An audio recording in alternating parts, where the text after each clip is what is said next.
여호수아 1장을 보면 하나님께서 여호수아에게 명령합니다. 요단강을 건너가라. 요단강을 건너서 가나안을 점령하라고 명령을 내립니다. 3장에 보면 하나님의 언약궤를 앞세우고 요단강을 건너가는 모습을 보게 됩니다. 1장과 2장 사이에 정탐한 사건이 기록되어 있습니다. 삽입구처럼 정탐 사건이 기록이 되어 있는 모습을 보게 됩니다. 정탐꾼을 2명을 보내서 여리고의 사정은 어떠한지를 보고하도록 정탐꾼을 보내게 됩니다. 거기서 만난 사람이 기생 라합이었습니다. 이미 준비된 사람이었고 어찌 보면 하나님의 동역자였던 기생 라합을 만나게 됩니다. 여러분, 만남은 너무나 중요한 것입니다.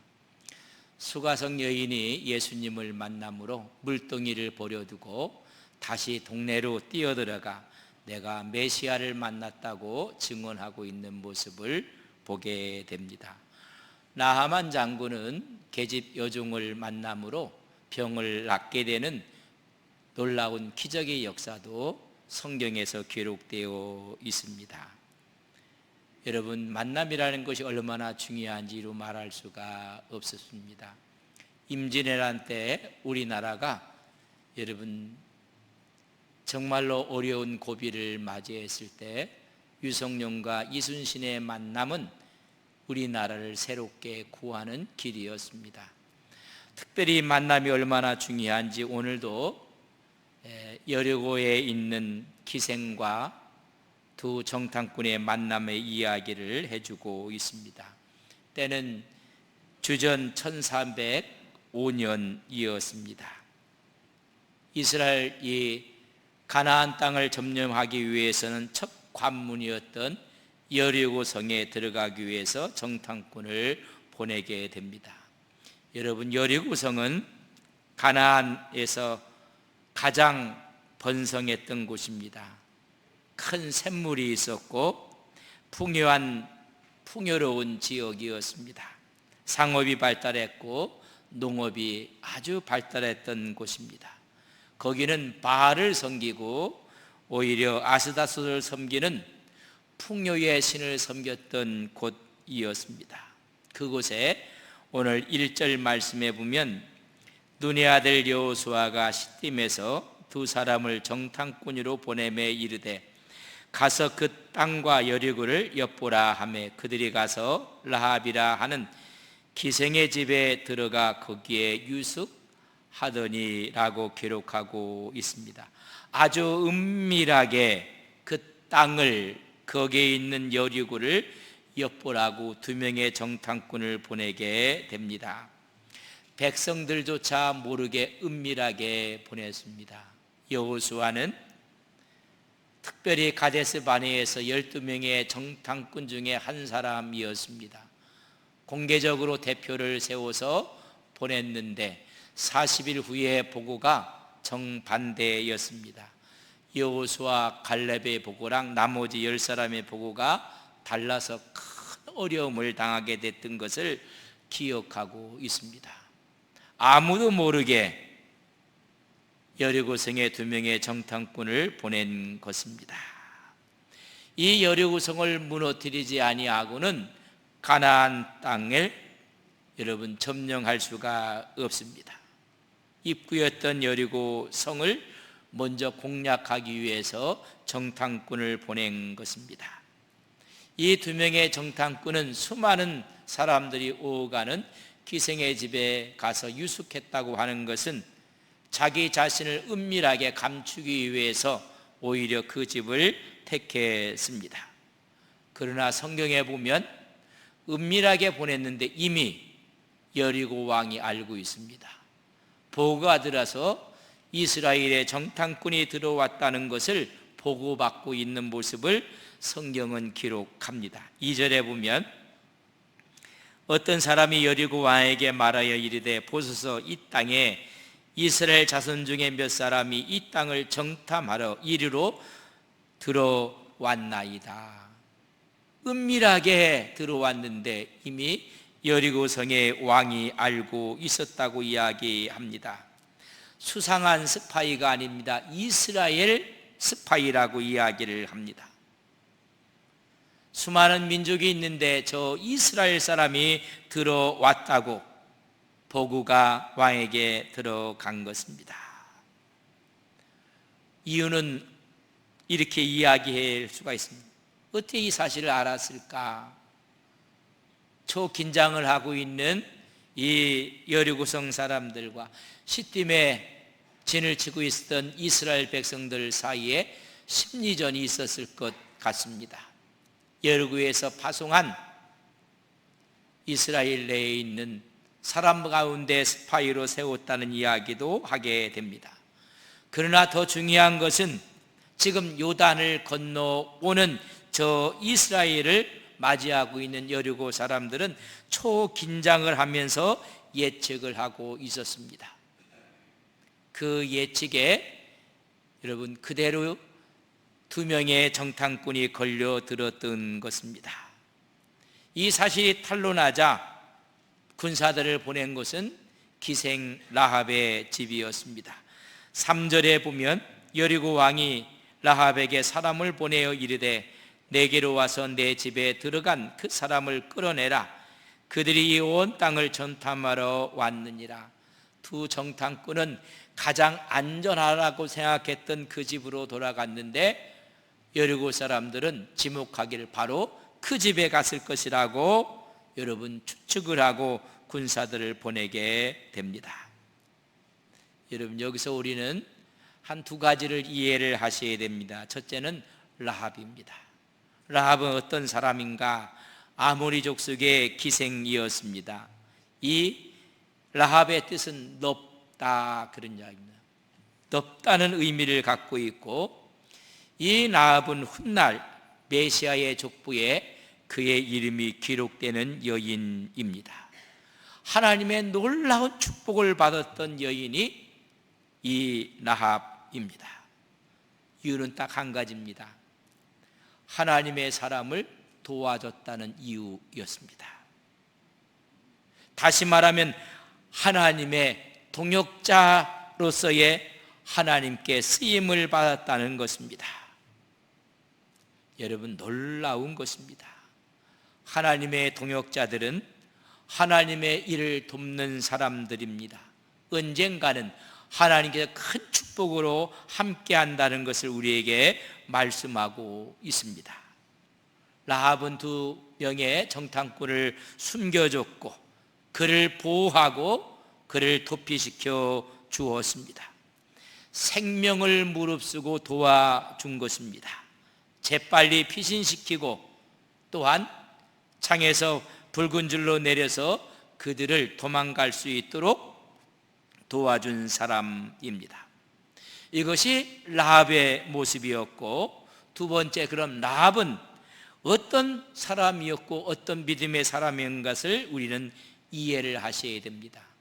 히브리서 기자는 우리에게 이야기하기를 히브리서 11장 31절에 보면 믿음으로 기생 라합은 정탐꾼을 평안히 영접하였으므로 순종하지 아니한 자와 함께 멸망하지 아니하였도다. 이 모든 사건을 히브리서는 믿음으로 라합이 행했다고 말씀해 주고 있습니다. 그렇다면 라합은 하나님에 대한 어떤 믿음을 간직한 것인가, 어떻게 이런 믿음을 갖게 되었는가를 우리는 이해를 하셔야 합니다. 사람들마다 믿음을 갖는 여러 유형들이 있습니다. 어떤 사람이 전함으로, 또 하나님의 특별한 계획과 치유의 능력을 경험함으로 어떤 집회에 가서 하나님 말씀을 듣고 믿음이 생기기도 하는 것입니다. 이 라합이 어떻게 믿음이 생겼는가를 오늘 본문을 통해서 보면 9절 말씀에 이렇게 기록되어 있습니다. 말하되 여호와께서 이 땅을 너희에게 주신 줄을 내가 아노니 우리가 너희를 심히 두려워하고 이 땅 주민들이 다 너희 앞에서 간답이 녹았다고 하는 이야기를 통해서 여호와께서 이 땅을 주셨다는 하나님의 주권적인 섭리에 믿음을 갖고 있는 것입니다. 이 땅 백성들이 심히 두려워하여 간담이 녹았다는 것입니다. 가나안 사람들의 마음을 토해내고 그 마음을 전하면서 하는 말이 만군의 여호와 하나님이 이 땅을 주셨다는 믿음을 갖게 됩니다. 그것뿐만이 아니었습니다. 10절에 보면 이는 너희가 애굽에서 나올 때에 여호와께서 너희 앞에서 홍해물을 마르게 하신 일과 너희가 요단 저쪽에 있는 아모리 사람의 두 왕 시온과 옥에서 행한 일, 곧 그들을 진면화시킨 일을 우리가 들었음이었나. 하나님에 대한 역사를 들었다는 믿음의 근거를 말씀해 주고 있습니다. 여러분, 40년 전의 사건을 이 여인이 기억하고 있는 것입니다. 그의 선대, 그의 부모들이 한 민족이 애굽에 살고 있었는데 애굽에서 출애굽해서 홍해를 건넜을 때 육지처럼 건넜다는 이야기를 들은 것입니다. 그 민족이 이제 우리 눈앞에 와서 오늘 이야기한 것처럼 아모리 왕 시온과 옥을 멸망시켰다는 이야기를 듣게 되므로 하나님에 대한 신앙을 갖게 된 것입니다. 11절에 보면 우리가 듣자 곧 마음이 녹았고 너희로 말미암아 사람이 정신을 잃었나니 너희의 하나님 여호와는 위로는 하늘에서도 아래로는 땅에서도 하나님이시니라.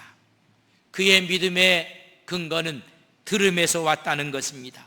마음을 듣고 우리 여리고 사람 다 마음이 녹았지만은 나는 그 하나님을 믿게 되었다는 것입니다. 우리 여리고 사람들은 다 정신을 잃었고 그렇지만 너희들이 믿는 그 하나님은 하늘에서나 땅에서나 오직 한 분 하나님인 것을 고백하고 있습니다. 라합은 영적인 안목을 가진 사람입니다. 그래서 하나님에 대한 신앙을 갖게 되었습니다. 하나님의 특별한 은혜입니다. 오늘 그 사실을 듣고 믿음이 생긴 것입니다. 여리고성에 있던 사람 가운데 라합만 들었겠습니까? 수많은 여인들이 듣고 수많은 사람들이 들었습니다. 그러나 그 듣는 하나님의 역사 앞에 믿음이 생긴 사람은 라합이었습니다.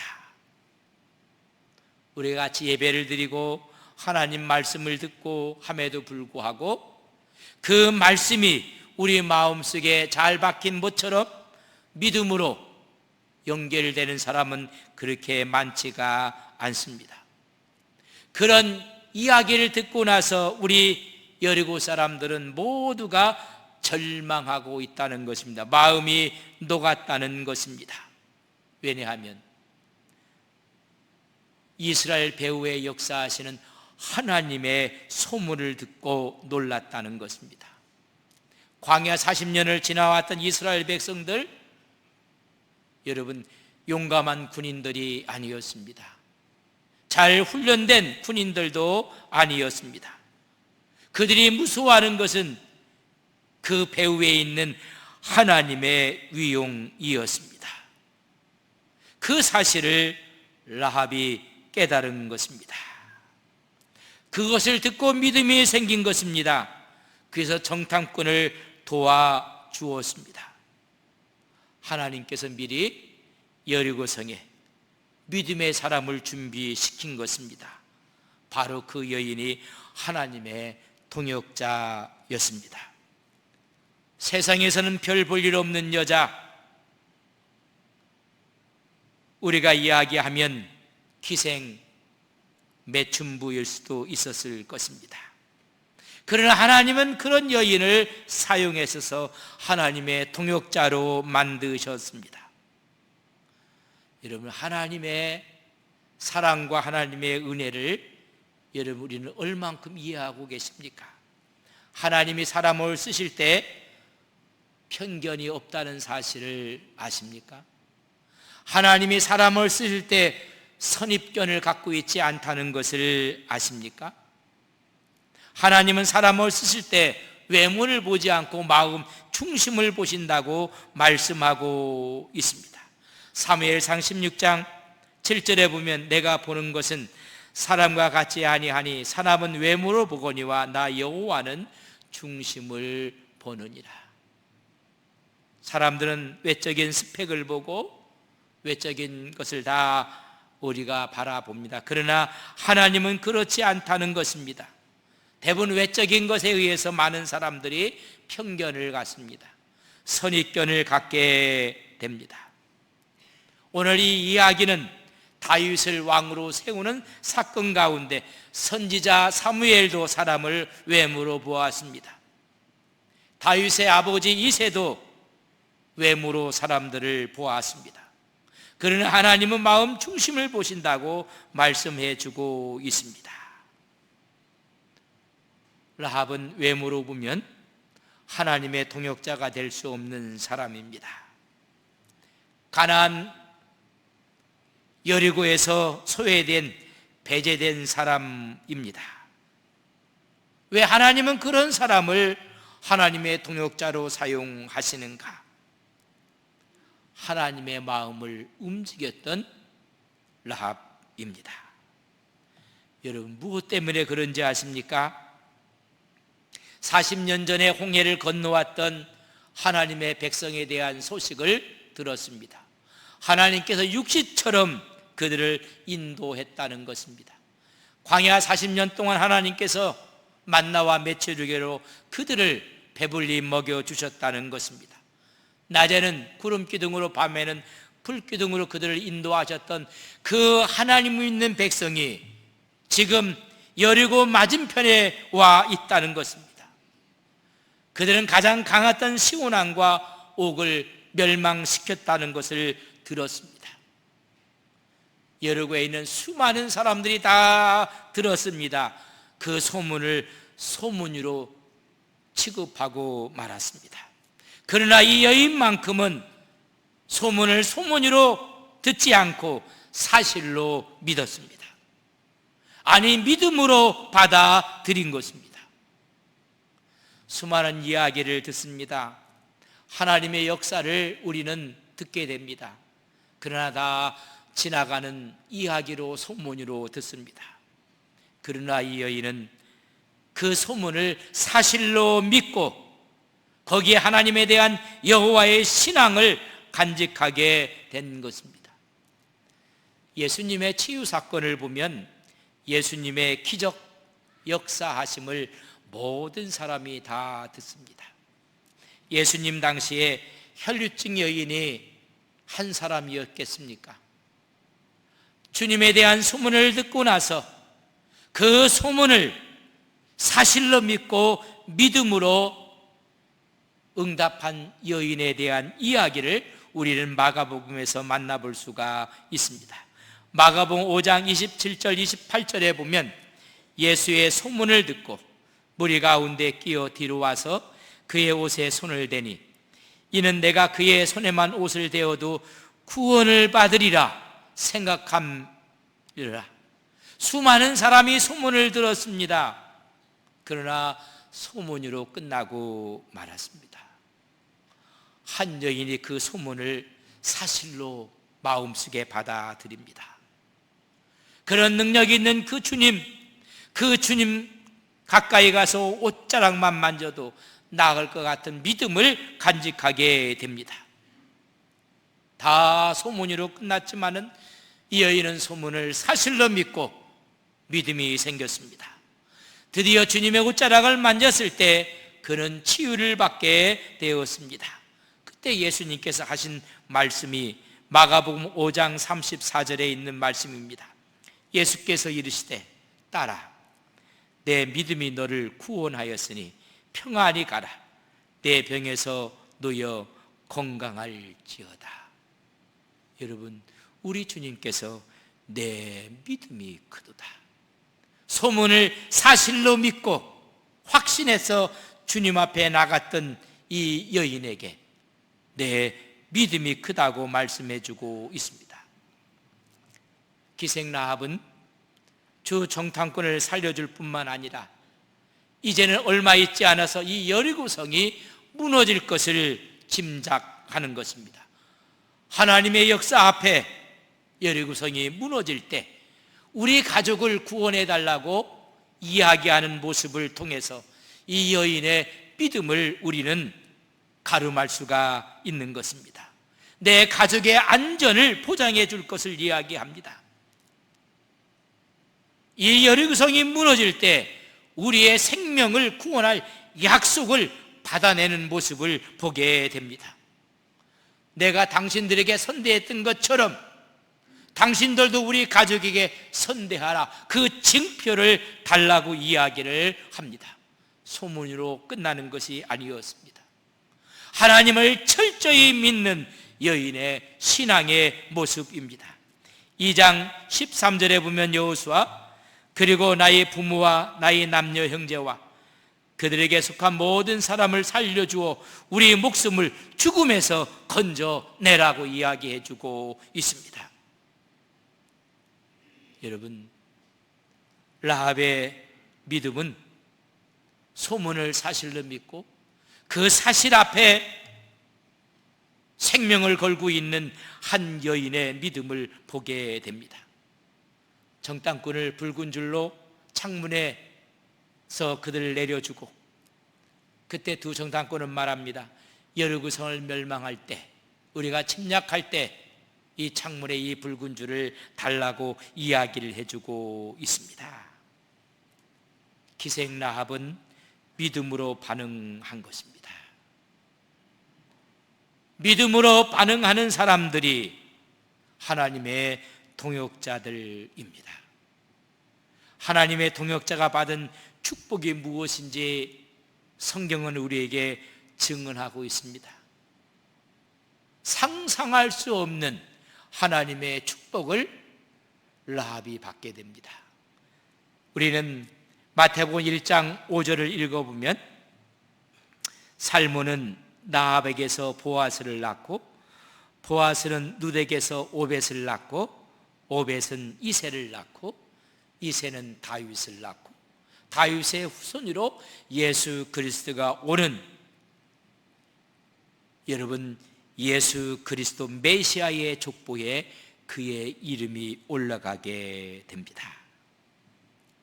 전부 다가 누가 누구를 낳고 누가 누구를 낳고 했는데, 오늘 보면 살몬은 라합에게서 여인의 그의 이름을 기록하고 있습니다.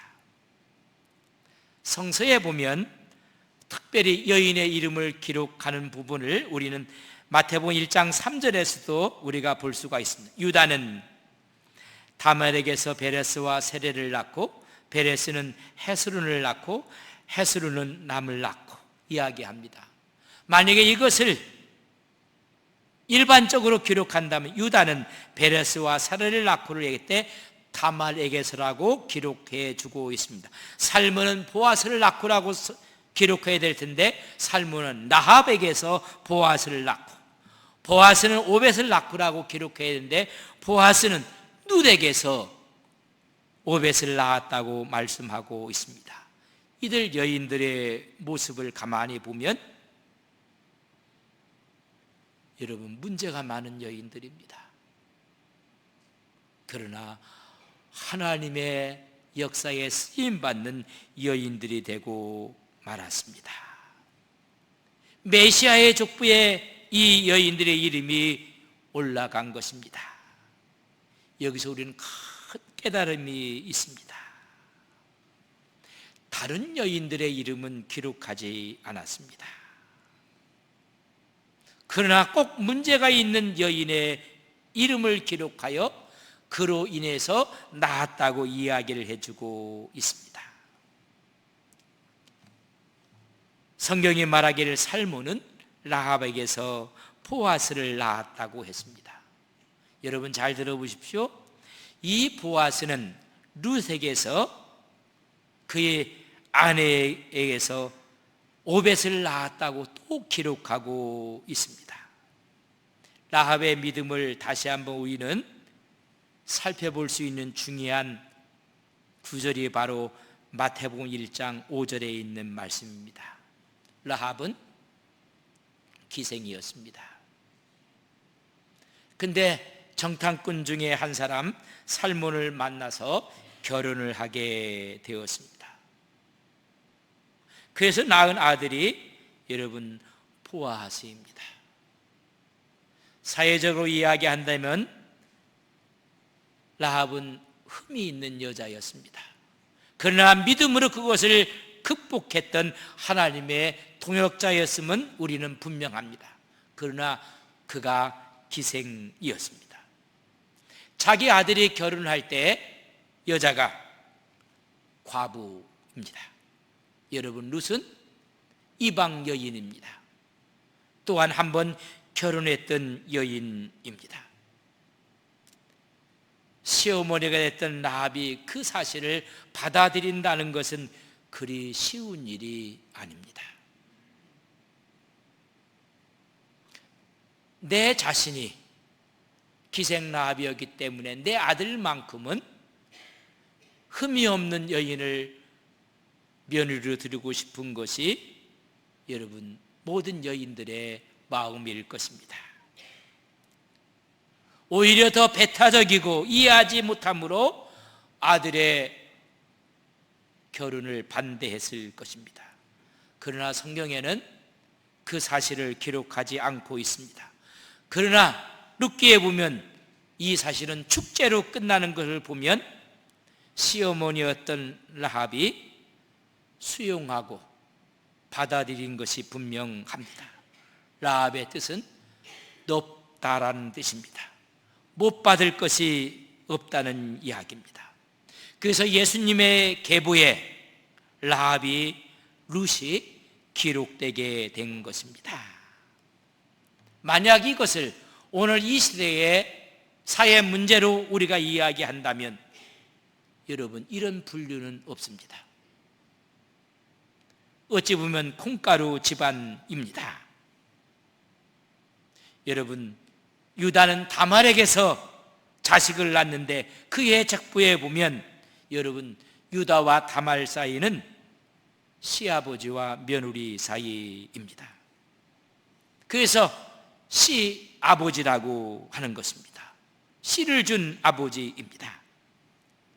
라합은 기생이었습니다. 룻은 이방 여인이었고 과부였습니다. 그러나 하나님은 이런 사람을 들어서 하나님의 동역자로 쓰시고 있다는 것을 성서가 말해주고 있습니다. 그렇기 때문에 성경을 가까이 하면 마음에 큰 위로와 유안과 평안이 있는 것입니다. 우리와 똑같은 문제 있는 사람들을 들어서 하나님은 하나님의 동역자로 쓰시는 것입니다. 하나님은 구원하지 못할 인간은 없습니다. 불가능한 사람은 없습니다. 하나님은 동역자로 쓰기에 불가능한 사람은 없다는 것입니다. 우리가 믿음으로 대응할 때 우리를 새롭게 하시고 하나님의 통역자로 받아주신다는 것을 성경은 말하고 싶어 하는 것입니다. 라합은 당당하게 자신의 신앙의 고백을 합니다. 하나님은 그 신앙의 고백을 보신 것입니다. 하나님에 대한 소식을 듣고 여호와 하나님의 하시는 일을 선포하고 오히려 구원의 필요성을 호소하고 있는 믿음의 사람이었습니다. 여러분 갈렙을 아십니까? 여호수아 갈렙 12명의 정탐꾼 중에 유다의 대표였습니다. 이 갈렙이 어느 족속인지 아십니까? 민수기 32장 12절에 보면 그러나 그나스 사람 여분네의 아들 갈렙과 눈의 아들 여호수아는 여호와를 온전히 따랐느니라 말씀하고 있습니다. 그나스 사람이라고 했습니다. 갈렙의 족속은 그나스 족속이었습니다. 그는 하나님을 온전히 따름으로 그의 족속의 문제가 아니라 그의 신앙으로 하나님이 쓰신 것입니다. 그니스 족속은 이방 족속입니다. 창세기 15장 19절에 보면 가나안 땅에서 몰아내야 할 족속에 대한 이름을 할 때 곧 겟 족속과 그니스 족속과 감문 족속과 그나스, 이 그니스 족속은 이방 족속입니다. 근데 이 이방 족속이 하나님의 믿음 안에 들어와서 믿음의 고백으로 하나님의 통역자가 될 뿐만 아니라 민수기 13장 6절에 보면 유다 지파에서는 여분네의 아들 갈렙이라고 말씀해 주고 있습니다. 이스라엘 백성들이 출애굽할 때 잡다한 족속들이 따라 나왔다고 했습니다. 이 잡다한 족속들 때문에 문제가 심각했지만은 그 중에 믿음으로 하나님 앞에 선 사람들이 있었다는 것을 우리는 이해를 하셔야 합니다. 여러분, 중요한 것은 무엇을 붙잡고 있느냐입니다. 라합은 믿음을 붙잡았습니다. 하나님의 소문을 사실로 믿고 하나님의 역사하심을 붙잡았습니다. 갈렙도 하나님을 믿는 믿음을 붙잡은 사람들입니다. 하나님의 통역자들입니다. 우리는 이런 질문을 하게 되면 여러분, 우문입니다. 이스라엘의 혈통과 핏줄에 의해서 우리는 구원을 받습니까? 아닙니다. 여러분, 믿음으로 구원을 받는 것을 말씀해 주고 있는 것입니다. 이스라엘의 정체성은 핏줄보다는 믿음에 의해서 정의되어지고 있다는 것입니다. 하나님의 약속을 붙잡는 믿음의 사람이 하나님의 통역자요 하나님의 사람인 것을 말씀하고 싶어 하는 것입니다. 우리 모두는 하나님의 통역자로 부름받은 사람들입니다. 하나님의 말씀 앞에 아멘으로 응답하며 하나님 앞에 나가는 우리 온 성도님들이 되시기를 주님의 이름으로 간절히 바랍니다. 하나님의 역사 앞에 하나님의 일에 동참하기로 결단하고 하나님의 일을 돕는 하나님의 통역자로 살아가시는 온 성도님들이 되시기를 간절히 바랍니다. 우리 모두는 하나님의 통역자들입니다. 하늘나라의 디딤돌들이십니다. 주님의 나라의 주인공들이십니다. 하나님과 함께 동행하는 믿음의 귀한 종들이 되시기를 주님의 이름으로 간절히 축복합니다. 다 함께